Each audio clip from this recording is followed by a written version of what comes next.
నా క్లినిక్‌కి 2 రోజుల క్రితం ఒక పేషెంట్ వచ్చారు. ఆమె ప్రాబ్లమ్ ఏంటంటే హెయిర్ లాస్. డైలీ హెయిర్ ఇంతింత పోతుందంట.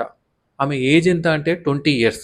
అయితే ఆమె నా దగ్గరికి భయపడుకుంటూ వచ్చి, "సార్ నా హెయిర్ చాలా ఎక్కువగా పోతుంది. నాకు కిడ్నీ పరీక్ష చేపియండి" అని చెప్పారు. ఎందుకమ్మా కిడ్నీ పరీక్ష అంటే, "లేదు సార్ మా ఇంటి పక్కన ఉన్న వాళ్ళు హెయిర్ ఇంతింత పోతే కిడ్నీ ప్రాబ్లమ్ ఉంటుంది. కిడ్నీ చెకప్ చేపించుకో" అని చెప్పారు సార్ అని అంది. అమ్మా నీ ఏజ్‌లో కిడ్నీ ప్రాబ్లమ్ వచ్చే ఛాన్సెస్ చాలా తక్కువగా ఉంటాయి. కిడ్నీ ప్రాబ్లమ్‌లో కూడా హెయిర్ లాస్ అనేది ఉంటుంది.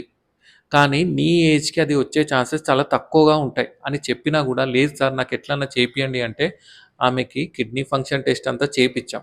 అదంతా కంప్లీట్‌గా నార్మల్ ఉంది. అండ్ దాంతో పాటు ఆమెకి బ్లడ్ చెకప్ కూడా చేపిస్తే, బ్లడ్ అనేది తక్కువగా ఉంది. ఐరన్ కూడా తక్కువగా ఉంది.